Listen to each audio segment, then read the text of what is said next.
Well, hello and welcome to the May 18th meeting of the Rotary Club of Columbus. I'm just thrilled to see all of you here, and for those of you watching online, a warm welcome to you as well. Many of you have probably heard about the recent passing of Rotarian Wayne Andrews. Wayne was a Rotarian for 39 years and a very active member of our club until just a few years ago when he became ill. Services for Wayne will be tomorrow at 3:30 at First Presbyterian Church. Now would you please join me in the Pledge of Allegiance.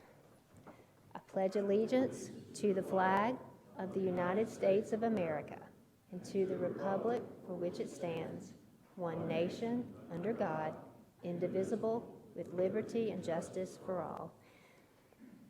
And now I would like to ask Thad Haygood to bring us today's invocation in accordance with his faith tradition. I was reminded gently to pray and not preach. So I'll try to keep this to about 15 minutes. Is that good? Let's pray. Almighty God, creator of us all, we pause in this moment to acknowledge you. Forgive us where we get so caught up in our own little world that we neglect to give you all honor and glory and praise. We are grateful that you saw fit to give us this day. We're grateful that we can gather together and enjoy fellowship around our community.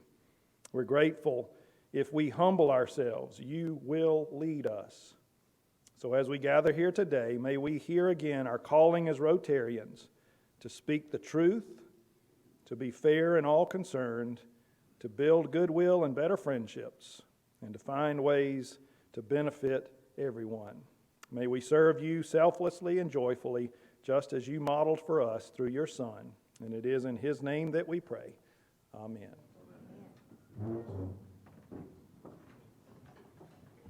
Thank you, Thad. At this time, I would like to ask Cedric Hill II to bring us today's news. Good afternoon. Here is a look at a couple of headlines. 10 people, including a retired Buffalo police officer, were killed and 3 were wounded in a shooting Saturday afternoon at the Tops Market on Jefferson Avenue in Buffalo, New York. The shooting targeting the supermarket in the heart of a predominantly black community is being investigated as a hate crime and an act of racially motivated violent extremism. Let us as Rotarians keep the people in those communities in our thoughts and our prayers as they recover from this attack. The Boys and Girls Club of the Chattahoochee Valley held a groundbreaking for the new teen center in Columbus. The center will be at the North Columbus Boys and Girls Club and will serve kids ages 13 to 18 and has a mission to provide access to academic success, healthy lifestyles, plus character and leadership development. An exhibit honoring historic Columbus is now on display at the River Center. Historic Columbus and the River Center for the Performing Arts formed a partnership to present 3 exhibits of Columbus history. The first, Lost Columbus, is now on view through December 22nd. Your forecast for today, mostly sunny, a high of 98, a low of 70. It's a great day to get outside and spend some time in the sun. Enjoy the rest of the meeting and your day.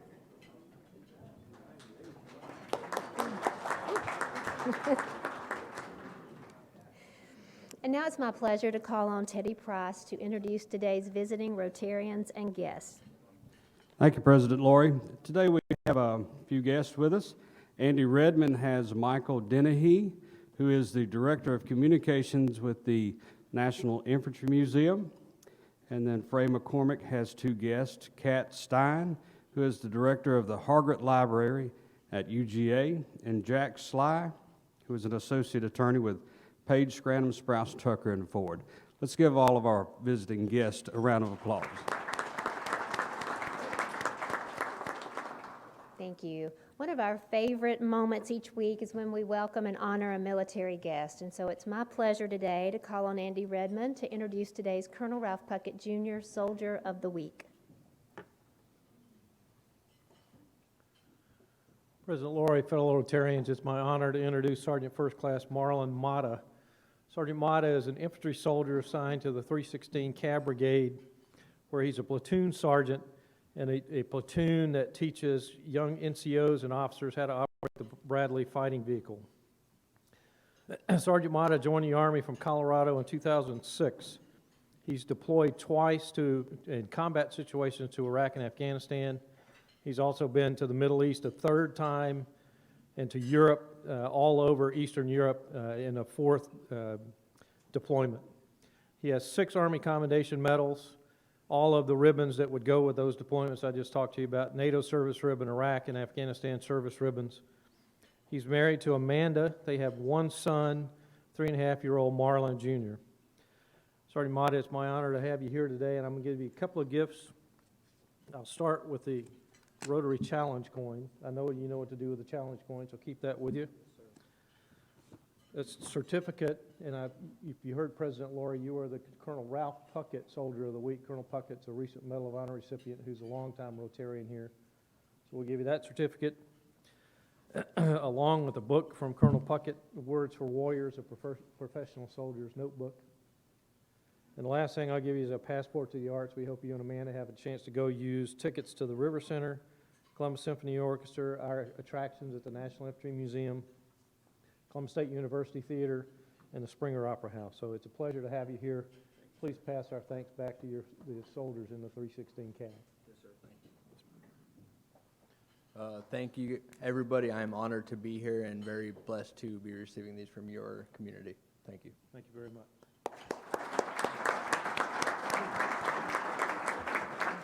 Sergeant First Class Mata, it was just a pleasure to have you. Thank you for coming. And please take back to all the men and women who serve with you how much we appreciate all that you do. Thank you. Now I'd like to ask Amber Clark to make a special announcement about Career Day. I'd have to lower this a little bit. Good afternoon. So we, as a club, participate in Career Day each year, and so the opportunity has come up for us to do that again this year. So we will be hosting that the week of June 13th and June 20th.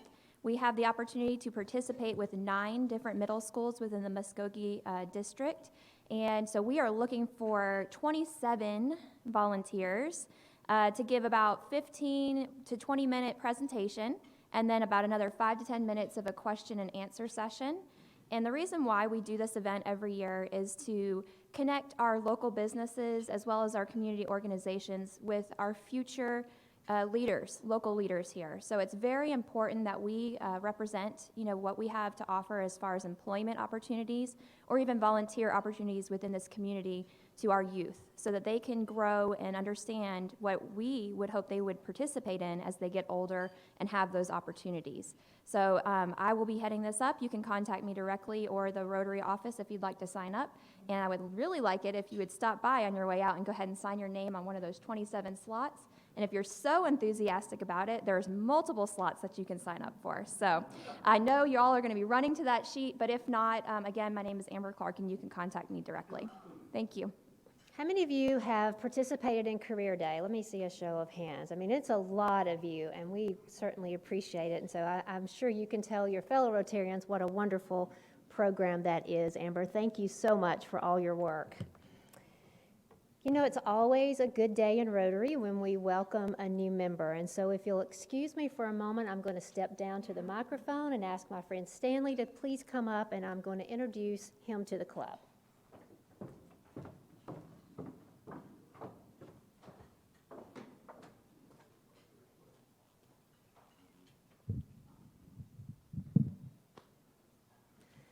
It's my pleasure to introduce to you Stanley Wright, our newest Rotarian. Stanley is actually not new to Rotary. He was a former Rotarian at the Muskogee Club many, many years ago, and we want to welcome him back.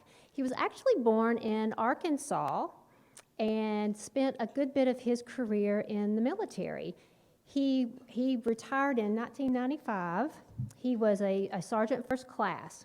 Now, since his retirement, he has been quite entrepreneurial. I would call him a serial entrepreneur, beginning with he managed and operated End Zone's Sports Bar and Grill, if anybody remembers that in Bibb City. He did that for 4 years.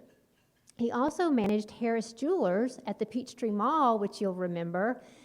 And right before COVID, correct, he moved that store out to Fort Benning. And then COVID hit. COVID was not kind to jewelry stores, And so he made the decision to close that store, but he opened a clothing stand called The Right Style. Now, this is what he sells in that clothing store. So I don't even need to make a case for that because he looks wonderful. Stanley is also very active in our community. He is a former member of the board of the Family Center. He is currently an active mentor with the Big Brothers Big Sisters program, which is part of the Family Center. That's actually how we met. And he is also a longtime member of the Controllers Civic and Social Club, having served as vice president 2 different times and currently serves in that role. Are you a glutton for punishment? He has been married to his wife Sabrina for over 40 years. They have 5 children, 13 grandchildren, and 1 great-grandchild on the way. So I'm super excited about that. And so, Stanley, it's my pleasure to give you your new Rotarian packet, which has your Rotary pin. It also has your name badge, and you'll have instructions with how to get that one turned blue. And so, just so you know, our club has a long history of service and fellowship in the community, and we're club number 200 out of over 35,000 around the world. And so all of us look forward to getting to know you better and to serving alongside you. Thank you. So welcome, Stanley Wright.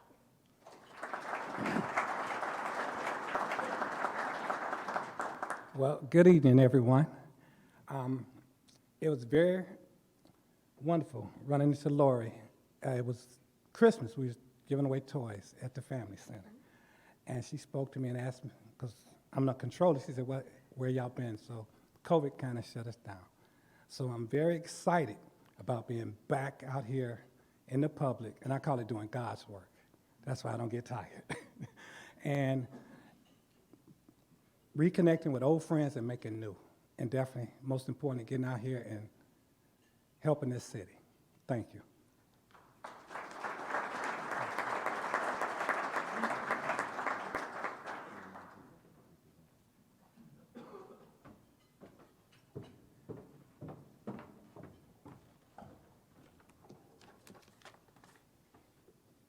I have a couple of announcements today. We will have our next happy hour. It will be via Zoom tomorrow afternoon from 6 to 8. And you know the drill, just drop in anytime you want to and just say hello to everyone and visit. We will also have our next breakfast mix this Friday via Zoom, and our very own Jay O'Neill will be our speaker. And Jim wanted me to remind you, Jim Cawthorn, that he is taking pictures for the directory. Who needs an updated photo? Anybody look better now than you did 5 years ago? Of course you do. So reminder to get your pictures made. He will meet you right in the back at the chair.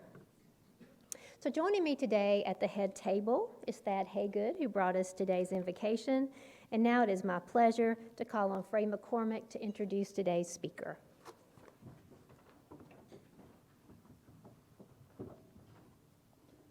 Thank you, President Lori.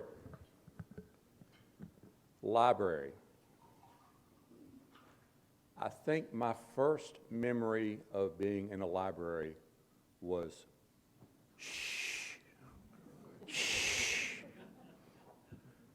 That was in the library that is in my little hometown in Halifax, Virginia. That was probably not much bigger than the bookmobile that was outside in the parking lot that would fill up and go out to the schools out in the county. And my experience there was, as my father, who rarely has anything slightly negative to say about people, he always wants to focus on the best, referred to the librarian that we had as considering her role was to protect the books from those who wanted to access them instead of making them accessible to the people who are at the library. Libraries have changed over the years greatly. We have heard Alan Harkness talk recently here at Rotary about the role that our library plays here in Muskogee County. I have a chance today to introduce Chantel Dunham, who is with the Director of Development with the UGA libraries. She considers her role that of treasure hunter. she has a chance to go out and develop relationships with donors for the UGA libraries, and especially the Hargret Rare Books library and collection. They have collections of the archives of Ted Turner, Richard Russell, various political other leaders in Georgia. They have people as varied and objects in artifacts in their collection as varied as 4,000-year-old Babylonian clay tablets. They have the Georgia Music Hall of Fame. So they have one of the largest audiovisual archives that's publicly available in the nation. Currently, it's third largest behind the Library of Congress, which, no surprise, and UCLA, no surprise considering the film industry there. So they have a wide variety of things. Chantel has been with them since they started that development program, 28 years. So Chantel is from Lafayette, Louisiana. She grew up there, and it's Lafayette. I had to ask her, considering here on the Georgia-Alabama line, we all know the different pronunciations of that. So depending on where the place is. She has a degree in public relations from Lafayette, University of Louisiana at Lafayette. She left there and went about as far away from home as she could go. She went to Hawaii and worked with a travel business there, then came back a little bit back east and was in LA where she had a corporate gifts company, and then had an opportunity to move back to Athens and began her work with UGA in the Director of Development role. In that role, she's been involved with the planning and fundraising for the $45 million Special Collections building located on campus right near the business school there. It's a beautiful building, and she's developed an active and generous board of visitors and has helped to draw and endow the Georgia Writers Hall of Fame program. And she has used signature events like white gloves dinners and other show and tell events, which are a lot of fun. Kat is here from the library, and she's fun in presenting those, and she lets you touch the books, which is, again, very different than my first library experience. And in addition to that, Chantel, again, for 28 years, has been raising money for the library, and that includes a role as Director of Development for the UGA Press and the Georgia Review, a literary journal. So we're very pleased to have her with us today and look forward to hearing what you have to say. So welcome, Chantel Dunham.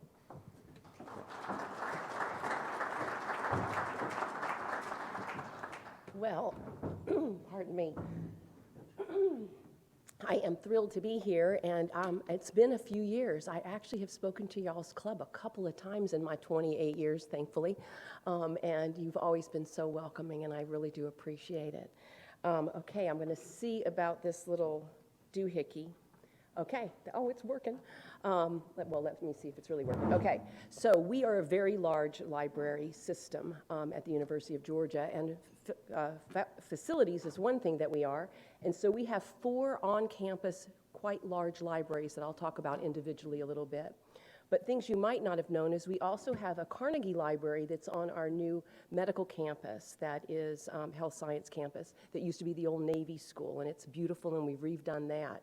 We also run the Capitol Museum in Atlanta, falls under us as well. So we have lots of young kids that come, and we're working on upgrading some of those exhibits that have been there for many years.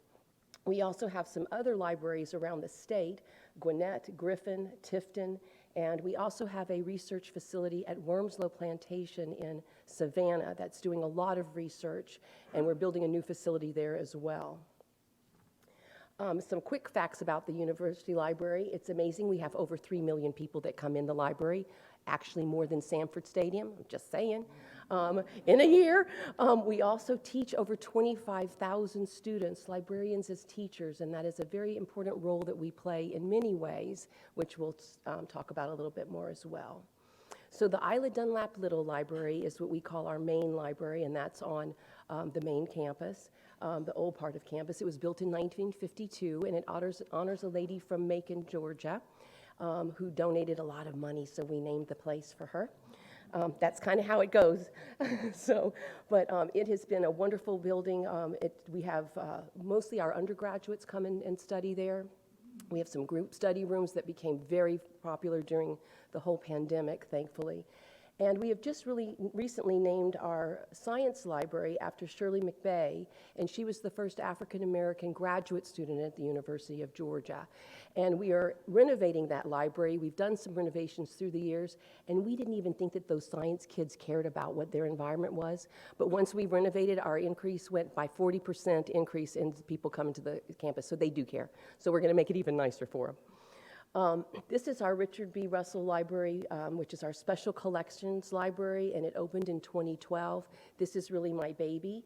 I don't have kids, but I spent 18 years trying to raise money for this library because it was a state project and a university project, and there were a lot of issues. But we are so excited to have this building. We're celebrating 10 years, and it has absolutely changed our life. We have room to grow. This is our vault, which is 30,000 square feet. We keep it 50 degrees, and we keep it at very low humidity as well, which is perfect for paper and the media materials that we have as well, and extends their life. We have a picker like UPS, kind of the way that they barcode stuff, and we go in and we can get you whatever you're interested in looking at in about 15 minutes, which is quite amazing. And I have to say, there are hardly any research libraries in the country that have what we have in this regard. When we moved in, we filled it 40% with all the materials that we had collected through the years, and now we're at 50% in 10 years. The interesting thing is stuff's getting smaller as people aren't writing on paper anymore, and things are now electronically born, and so there's a lot of materials that we are taking care of, but they're in a different format. So this is our reading room, and we have researchers that come from all over the country. We have integrated a lot of our faculty. We have a program called Faculty Fellows where they come and they work with our librarians and they work with our instruction folks, and they develop classes using the original materials. It has been awesome. We've had over 40 classes designed, and they come back year after year. And it's just been so exciting to see the kids interact. Now, of course, y'all know that none of them know how to read cursive anymore. So that's a whole thing that they got to figure out on their own anyway. So it is sort of like they're learning how to decipher all kinds of things, but it's been very exciting. As Frey mentioned, we recently acquired a major commitment from Ted Turner, and we are going to be the home to his collection. That will be his environmental side, it'll be the media side, his philanthropy, the sports, and it's something that's really exciting for us and quite a draw. There is more of it, and this is going to be, of course, changing throughout the years. We do bring in our K through 12 kids, and all 8th graders from around the Athens area come. It's about 1,000 students, and this building has allowed us to do this where in our other facilities we had no capability to do it. So it's really expanding our reach and exciting these young people. We do family days and some really nice things for the community to bring in for their library. It's all of everybody's library. One of the libraries, as Kat is the director of our Felix Hargret Rare Book and Manuscript Library, and we have over 5,000 collections in this library alone, and it is magnificent, I have to say. One of the things that's quite fascinating is this is the Peter Gordon Journal, and this is one of the people that was on the Anne when they left England and they came to Georgia in 1733, and it talks about them leaving. It talks about when they went to South Carolina and they're making the bin. Pirates came and almost got them, and the women from down below came up and they helped make it look like there were so many people, and the pirates went away. Women saved Georgia. Just saying.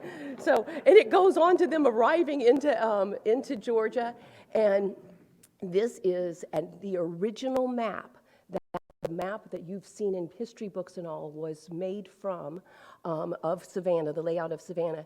And I don't know if you can see, but there's some little stairs that go up. That's how they brought the stuff up. Some folks from North Carolina had come and helped to build the stairs so they could get up. But in the diary, they talk about clearing the land, that the Native Americans were there to greet them, what they ate for dinner, that they danced for them, and just the whole experience. It is fantastic. It's digitized, it's available online, and it is something to see.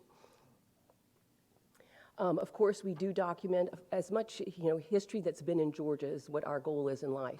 So we have a very strong Native American collection as well, and this is an engraving of Tomochichi, and that's a very rare engraving. We've got we've got treaties, and it starts out really showing the friendship between us, the colonists and the Indians, and then of course it goes into a lot of the destruction and breaking of the treaties. And this is Geronimo.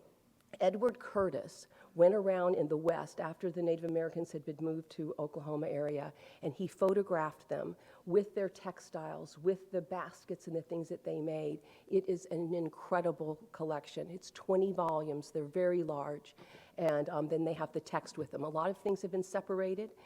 Decorators through the years have taken some of these beautiful images and made them so that they could be in people's homes, but then the text has been lost. So it's great that we have libraries that have the original stuff that you can come and see forever. Natural history is also a very important part of our collection in an area that we have some tremendous things. I'm sure many of y'all remember your ABCs of Georgia natural history, which is Abbott, Bartram, and Catesby. Well, we have materials from all of them. We have the second largest collection of Abbott in the world. There is a museum in New Zealand that has a little bit more than us. But, oh, something happened. This one that I was showing, okay, good. That one is the spiders of Georgia. He went around, there were 530 different spiders, if you can imagine, and he documented them all. And he exactly described what was happening. He did the butterflies and moths. He did the insects of Georgia. This is in the late 1700s. He didn't have good light at night to be able to work, so it's just amazing that you had to capture all these little creatures and then design to draw them and all. So just a remarkable collection that we have of John Abbott. And Bartram, as I mentioned, we have some wonderful materials of his, and Catesby. And then, of course, modern, we also have the father of ecology, who was Gene Odom, who was at our university. We have his collection, and we have been really building upon this collection with water keepers and the variety of organizations that are involved with the environment of Georgia. We also, of course, military is a part of our world and what has happened in our country. So we have a large collection of Civil War materials. This is the diary of General Platter, and he was with Sherman, and he is documenting everything that is happening as they're going through Georgia and the whole march to the sea. And along with that, we have George Barnard's photographs. So you can see the description from the diary, and then you've got the photographs that also document. And this is a tremendous volume that has these great photographs of, well, not sad photographs of what happened. This is also John Stevens, who is Alexander Stevens' nephew, and he was captured and held in prison, and then he was released, went to Washington, D.C. He meets with Lincoln. Lincoln gives him this letter, and he's exchanging him for another prisoner. And he gives him the carte de visite of himself, and he walks home. So this is his passport to get home from there. This is George Benteen. I don't know if any of y'all remember George Benteen, but he was involved with the Civil War. He served for the North. He then was a Buffalo soldier captain, and then he went and served with, oh my goodness, Last Stand. Custer, good Lord, I don't know how I forgot Custer's name, Custer. And so, and he survived the whole battle, and it was quite interesting because he was a little late to getting to the whole thing. So we have his collection. This is the map that he drew when he got there and realized where everybody had landed, and he explains what he thinks has happened. Well, I was just so curious of how in the world did we get that collection? And Margaret Mitchell's brother was married, his wife was a Benteen. And so when he donated her collection, we got this collection as well. Clay cinema shows. As we said, we had media stuff. Well, this was one of the first media people as they were driving around Georgia, and they had the see and hear talking pictures, and they would do it in a tent. And their price was so low, everybody can go. But it was crazy. So they were like one of the first moving companies that had all their stuff in it. So there's their trailer going across the river. Here it is again. And they would go to these little carnivals and stuff and show the movies. Quite fun. It's a great collection. And we also have Charles Coburn's collection, who was from Savannah. And he was a party animal. We have images that show that he would be, and in his 80s, he was on some movie sets, and they said he partied till 2 and 3 in the morning, and then he was on the set ready at 7 o'clock. So he was quite a character, and we have a great collection of his. In about the early 70s, the Paris Music Hall decided to sell all of their archive, and so they divided into 3 big lots, and we got 1/3 of them. So we got thousands of images of original costume designs and curtain designs and all. And there was a man in there. This is Erte, who's quite famous, and we have a lot of his. But this is Freddie Woodhup, who was 17 when he was working for the Paris Music Hall. Then he comes to New York City, and he did Hello, Dolly, and we've got all of the drawings and everything, even Carol Channing's dress. And so it's a tremendous collection of costuming. This is Angela Lansbury in another one called Dear World, and he did the Ice Capades. But when he passed, we got his whole collection, and it's heavily used, of course, for a variety of our classes. Here's Margaret Mitchell, and as I said, we got the collection of hers that her brother gave to us. And I always thought this was interesting. So her first husband was Red Upshaw, and he is in this picture with her. And her second husband is also, he was the best man and the best friend of Red Upshaw. And that marriage did not last that long, and then they married and had a wonderful life together. But it's quite a fascinating collection and very large that we have gotten. And then Delia Owens, I don't know how many of y'all have read this book of Where the Crawdads. The movie's coming out on July 22nd. She's a Georgia grad. Well, it was so fun when I was looking through and saw that Reese Witherspoon had picked up the rights to do the movie. I found Margaret Mitchell's letter that Selznick wrote to her asking for the movie rights for Gone with the Wind, and he offered her $50,000, which today would be $1 million. So I said to Delia, I hope you at least are getting $1 million for yours, but kind of fun to be able to show. As Frey said, when the Music Hall of Fame closed in Macon, we acquired that collection, and we already had a very large collection of music history of Georgia, and we've been adding to it. And I have had the wonderful pleasure for you older people in the audience that know who Whisperin' Bill Anderson is. In Nashville, we got his collection. Me and Kat got to go and visit with him, and I just saw him last week. And there is an exhibit of him in the Country Music Hall of Fame right now. And these items I had to bring to them, and they're on loan, and it has the University of Georgia Library in Nashville. So we're so pleased to have that. And this is the exhibit, and this is my little group that we brought last week up there. And he came to lunch with us too, so I had to do a little bragging. And of course, B-52s, we've just got all kinds of materials documenting Georgia's history. And here's Ray Stevens. I don't know if y'all know, but Ray Stevens also is a Georgian from Albany, Georgia. And he has the first dinner theater in Nashville. Y'all have got to go check it out. It is awesome and very fun. So we got to spend a little time with Ray Stevens as well. Our first Georgian aviator, of course, was Ben Epps, and he flew we originally thought it was 1907. We had researchers come and look in the library, and they decided it was actually 1909, and they were able to document that with their book. And this got a little messed up. I have a nut here, let me go with this. This was in the Epps. They also made these little motorcycles before they made, as long as they were making the planes as well. And this is the book that came out that kind of helped to set the record straight. We had a few things wrong. This is a collection that we've just recently gotten, Nancy Ellison, and what's so great is she has no connection to the University of Georgia, but it was one of our trustees who's a neighbor of hers, and so we were able to acquire this, and she's photographed everybody. We're going to be doing a big event later on for that. Of course, we have the Foley family collection from here in Columbus, which we are so honored to have. We also have Judge Cohn's collection, which I just loved getting to meet and know him and getting that collection for Georgia as well. And this gentleman did a lot of photography at the turn of the century. He also was a Columbus person, Hines, and he did a lot of the factories, photographs in the mills around here. We have the Richard B. Russell Library for Political Research and Studies. We have over 300 collections there. We are the repository for both the Republican and the Democratic parties for the state of Georgia.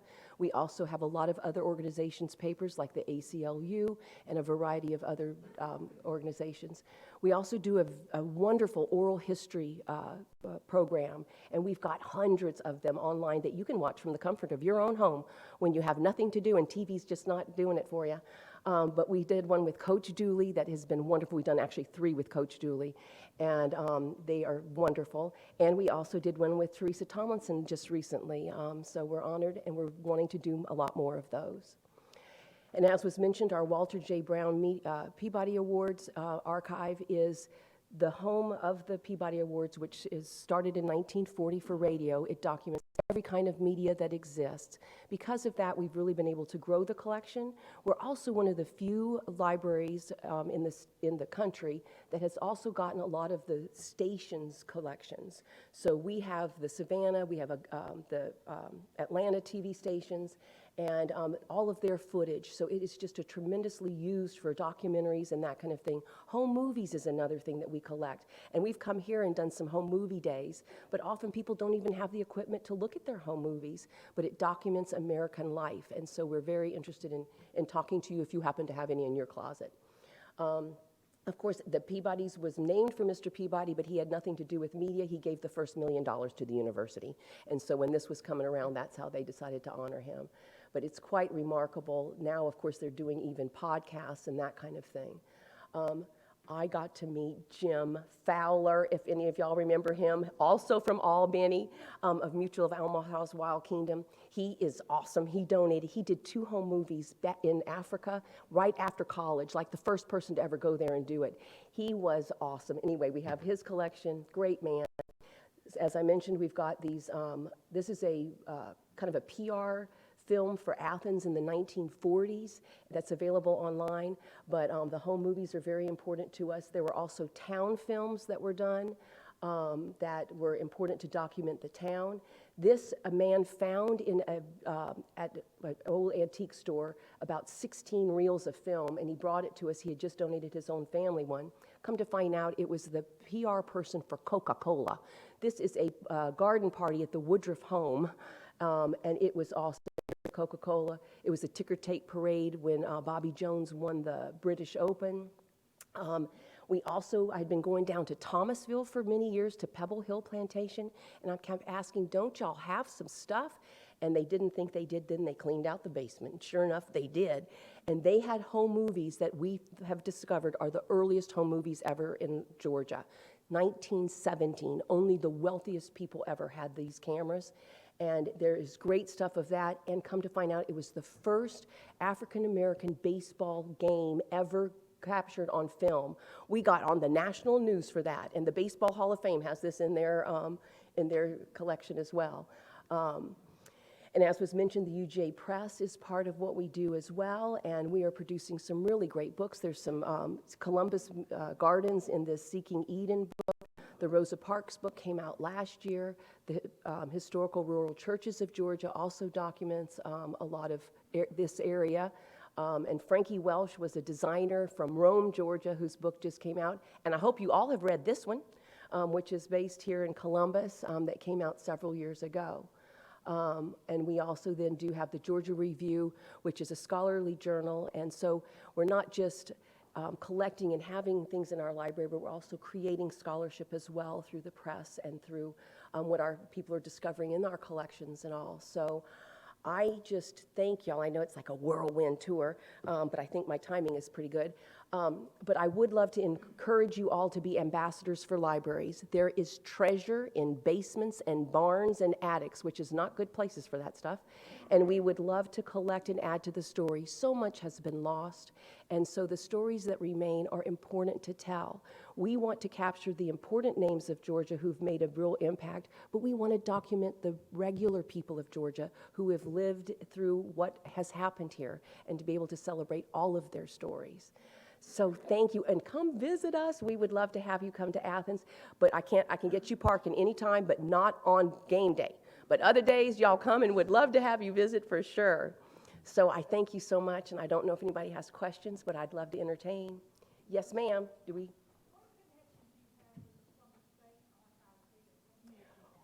Yes, okay.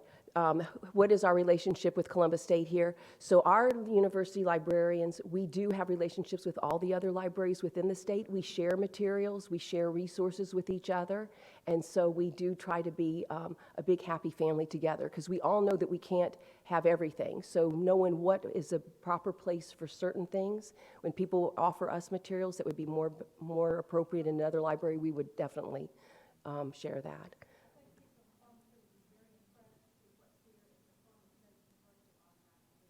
Indeed, indeed. Well, thank y'all so much.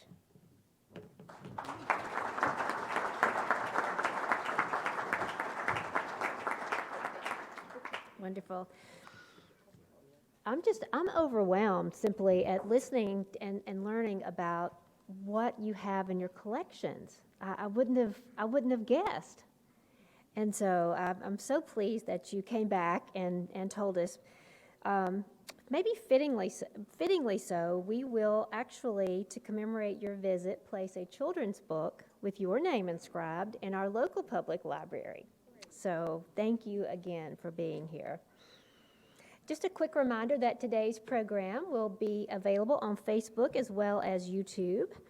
I want to re-welcome all of our visitors, and particularly Sergeant First Class Mata. Thank you for being here. Re-welcome Stanley as our newest Rotarian. And you won't want to miss next week's program when we'll have Judge Andrew Pinson with the Georgia Court of Appeals. I want to also remind you to have your new photos taken. Jim, can you wave? He's in the back with the white towel. So until we meet again next week, let's continue to make a difference. So fast.